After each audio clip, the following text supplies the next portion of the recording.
خداوند دعا کنیم که باز هم حاجی خداوند عمر دراز و ایمانش کامل میل خواهیش و دین خدا زیاد گرداند. از پدرشون یادآور شدند خدای مهربان پدرم رحمت و مغفرت کنه.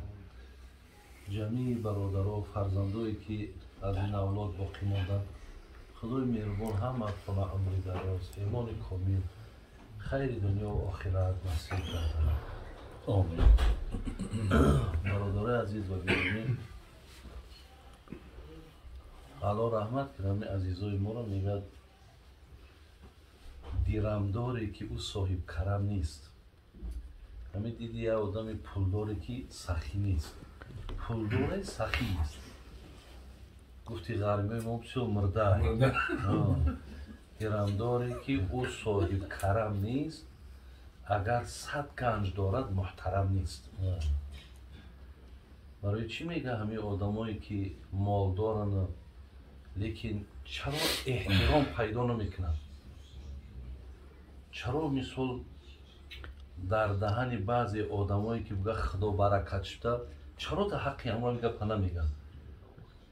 برای که برادر عزیز همون آدم همت نداره. همون انسان دری کشاده نداره. یا نزد دسترخوانش برادر عزیز یعنی کسی هم وارد هم نمیشه و مهمان هم نمیشه. برای همین عزیزای خدا گفتن که درمداری که او صاحب کرم نیست اگر 100 گنج دارد محترم نیست. انمو احترامشون یا به نام نیک یاد کردنشون برای چی در زبان کسی نیست؟ به خاطری که صاحب کرم نیستند، به خاطری که یعنی اهل خیر نیستند. برای این برادرای عزیز و گرامی ما حدیث بخاری و مسلم داریم حتی که وقتی پیامبر نفر پرسید که ای الناس افضل، در بین همه جمع مردم حضرت می شود که بهترین ها شبگوی کیند؟ حضرت گفتند که مؤمن مجاهد بنفسی و مالی. دیدین نفری را که همیشه بر علیه نفس خودش جهاد میکنه هیچگاه نمیماند که نفس او را اداره کنه و همچنان میبینین که از مالش دستی بیچاره و ناتوان و آبادی و کاری نیک در مقصد پولش صرف میشود. پیامبر میگن میتونین گویین که اینها بهترین های بین مردم هستند. ببینید ما در حدیث ها داریم که خیر الناس من ینفع الناس. میبینید که از نفری که مردم همیشه نفع میبره شما گویین که اینها بهترین های ما هستند. برای همین الله مهربان خیر تیا حاج بابا را که ما حقیقتا پیوسته از خاندان اینها از خیر احسانشون ای محبتشون خیر که بگیم که آدمی زیرک در دین همیا هم. اگر بگن زیرک چهلی که پیامبرمون در بین امتوش پرسید که انا میتونین بگین که در بینتون از همه زیرکترین کیه؟ گفتن که نه. گفتن حضرت گفتن دیدین کسی را که بیشتر یاد آخرت میکنن فهمین که او زیرکتری شماست. یعنی زیرکی های در دین نفری را نمیگن که مقصد خیلی کارچلانی با قوت باشه. نفری را نمیگن که مثال خیلی خانه های زیاد داره. میگن آدم های زیرک در دین همون هایی هستن که از اینجا ایستاده اونجا را آباد میکنن. آخرت چه آباد کیسته؟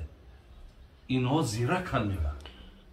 برای این ماها اگر بینیم مثال برادر ما وری حاجی وری کسایی که احسان میکنن خیر میکنن اینها چیه؟ بینین الله هم در عوض همین خراجات وعده کرده است که ماتم برقرار میکنم، بین ثواب صدقت میتون گناه هم میبخشم. ما با یک خیر و احسانمون علاقه در دو جای علاقه ما سهمگذاری کردیم، هم در اینجا بهبودی یافتیم، خیر یافتیم، هم اونجا هم ذخیره کردیم. یعنی با همین حتی پیغمبر نازنین ما که اگر تا روانی به قسم گپ میزد ما باورش میگیم وقتی که قسم بخوره که ما نقصد صدقه من ما، قسم به هستیم، قسم به هستیم که قسم به عزت، قسم به آنه که مقصد وجودی من نیستی من در دست الله هست. اینا میگه که از اینجا چند سومی رفته است. پیامبر میگه که اینها را خراجات نگین بلکه اینها را جوش الله برقرار بگیر. قسم به الله میگه. برای همین آیا همین را زیرکی نمیگه؟ مال تداده است با مال برقرار میشه و با ببین چند چیز دیگه فایده میه، هم ثوابش هم مغفرت گناه. تمام عقیده ما مردم مسلمان هم میای روحی همین گذشتگان ما هم ثواب میرسه.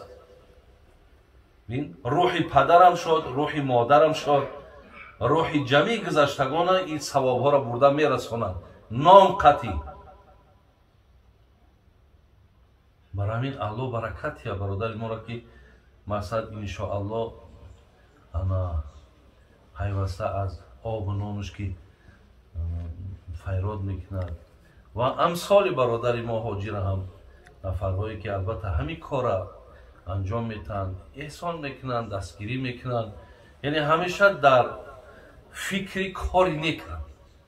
ولی حضرت علی برادران عزیز و گرامی بسیار یک جمله زیبا گفتگی میگه کن عند الله حیران، حرکت کنیم که حرکت کنیم در نزد الله ذوالجلال از زمره کسانی باشیم که همچون بهترین ها به شمار بریم.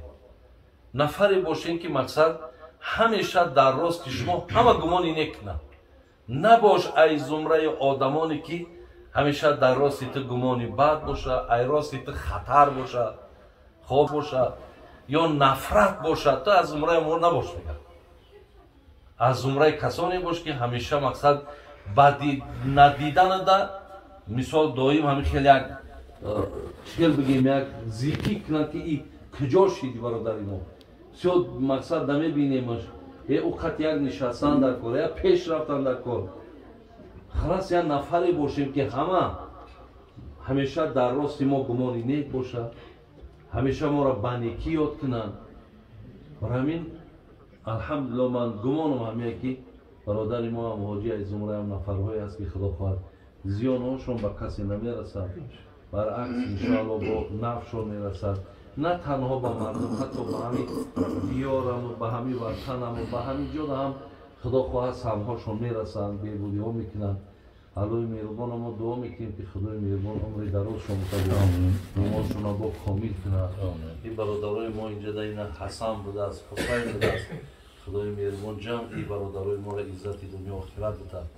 همه دوستان و نزدیکایی را که در اینجا میبینیم خدای مهربان قدماتون در حسنات نویسه.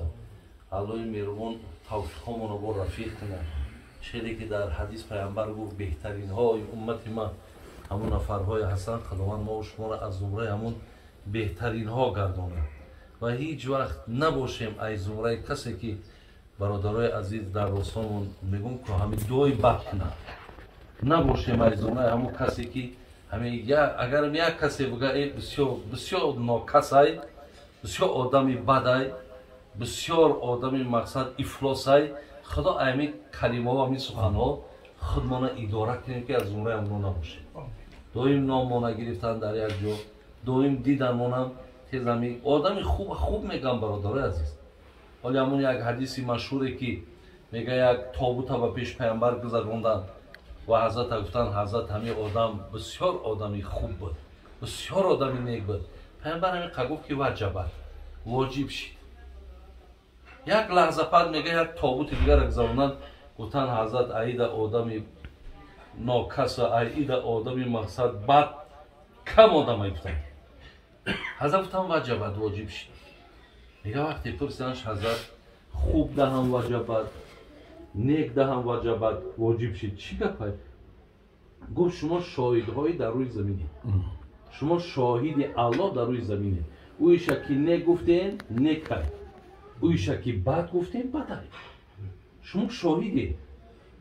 یعنی ما به حیث شاهیدیم، چیزی را که میبینیم، چیزی را که میشنویم، چیزی را میفهمیم، ما همین گپ میگیم. برای همین برادرای عزیز، یعنی هرچند اگر من گمانم همین نیست که آدمی خوبه یک از گنده بوده، نمیشه از گنده گفتن. اگر تو چند قدر نسبتش یکم بدبینی هم داشته باشی، ممکن نفر تنها باشی، لیکن اکثریت وقتی که مثلا وقتی میپرسی آدمی خوبه خوب میگن راستی خیلی مردک خوبه، مردک بد نیست. برای همین ما حرکت کنیم برادرها، از زمره همین نفرهای باشیم که همیشه به خوبی یاد میکنن. این ربی عمربی مثال رئیس میگه 50 درصد.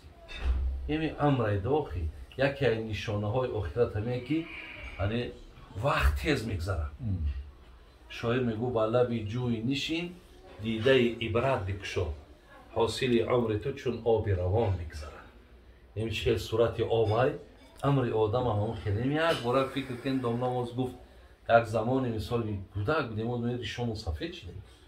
همین خیلی هر کدام تا نگاه کنین یا همین حضرت نوح را بینید در قرآن میگه الف سنتین الا 50 عاما. حضرت عبدالله ابن عباس میگه که حضرت نوح 1050 سال عمر دیدگی. در تفسیر همین آیت میگه 1050 سال عمر دیده.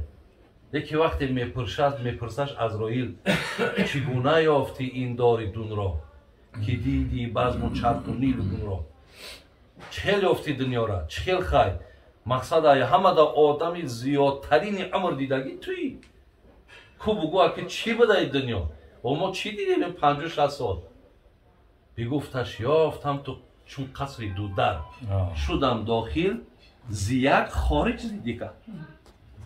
همین رنگ یک قصر دودره یافتمش، ای در درامم ای در برامم، ندیدم هیچ چیزی را به عالم، نخورده خوش کلب زین پا کشیدم.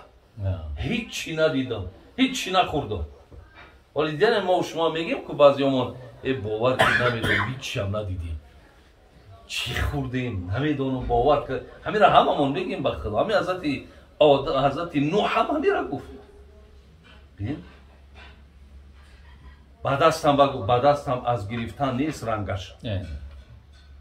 همین رنگ دنیا در دست ما چی میبینیم گفت به دستم از گرفتن نیست رنگش، به دندانم ز خوردن نیست رنگش، دزش چون برد چون خواب و خیاله، به خاطر نیست جز رنج و ملاله. رنگی نمی خواب میکنی میخیزی گفت رنگ همی خواب هستم، بغیر همی بعضی دردها و رنجوی که کشیدم غیر همی گفت بچم هیچی به یاد نیست. وقتی حاصل دنیا همی باشه برادرای عزیز دیگر ایرا مقصد با همین دنیایی که همه حضرت عیسی در احیاء العلوم غزالی یک قصه داره. حضرت عیسی میگه الله را مناجات کرد که خدایا همین دنیا را مرا یک بار نشانه میدی، همین را من ببینم کیه؟ میگه باید صورت کمپیری همین بین یا بین نور همین یک کمپیری بد رو نشانش داد. بعد گفت دنیا توی گفت دنیا من. گفت چند شو داری؟ مثلا می پاشده کرد چند شو داری؟ ای گفت این شوهای من بیعدد ای گفت همین قبل سیاری دارم هیچ گفتن ندارم. بعد گفت انا یورا چیره؟ گفت طلاق شو نمیکنی؟ جواب شو نمیتی؟ نه گفت طلاق من فقط کشتنه، عاشقای من فقط هلاک میشن یا به طلاق هم نمیرسن. لیکن حقیقتا هم یک دنیایی که برادر رنگ نداشته، نور نداشته. اگر با همین دنیا با همین شکلی که بود اگر همتری ما را اگر فنگ کنه بگیم فریب ممکنه همین عمر بیهوده با بگذرونیم، از اینجا ایستاده مقصد در اینجا کار در آنجا نخل بردار. اگر ما در اینجا اگر از اینجا ایستاده اوجا را آباد نکنیم برادرها دیگر الله داناه که ما را چی بگن مقصد. از همین لحاظ یعنی عمر بسیار نعمت هایو، لیکن به هر حال درست بگذرانیم، بسیار خوب بگذرانیم تا برادرها فردا ما و شما از همین حیاتی گذشتگی ما پشیمان نشیم. زیرا که پشیمانی داشته پشیمانی داشت است وقتی که انسان از دنیا میگذشته برادرها. اینا در سوره مؤمنون آیت 99 را اگر در تفسیرها هم که ببینید، ببین وقتی آدم میمرده بعد چی میگه؟ قال رب ارجعونی.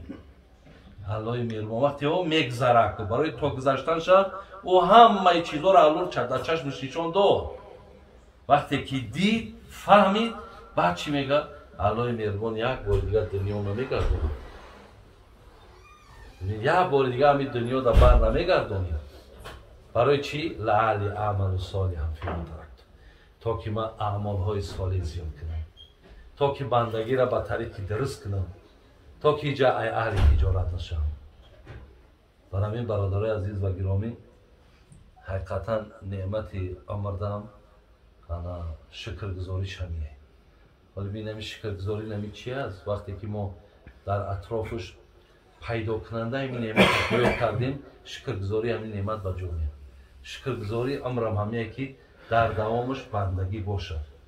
حضرت کی میگفت صوفی علیه که امر اگر نگذرد به حق جویی شرم نکرده امر هم گویی. همین امری که اگر در او بندگی نباشد، خدا ترسی نباشد، با همین امر میگوید. بعد حضرت ممکن که عصبانی شدن، بعد گفتن امر اگر نگذرد در رای مولا امر هر گاو و خر از او بالا. اگر در امری که همین چیز نباشد امر گاو و خر از او بالا دونستن. خدای مهربان بازم رئیس بابا را دوام امرش نیک کنه و امر دراز شده و بالای فرزندکاش بالای دادرها و برادرها و رفیقها و همه الله مهربان هیچشان کنه و خدای مهربان بازم خاتمه کاری همه مانا بخیر کنه، ایمانامونا با سلامت نگاه داره. شنیدن هر یک حرف، هر یک کلمه ای که از قال الله و قال رسول الله هست برادرها برای ما اجر ثواب دارد. خداوند در نام اعمال ما نویسنده کنه.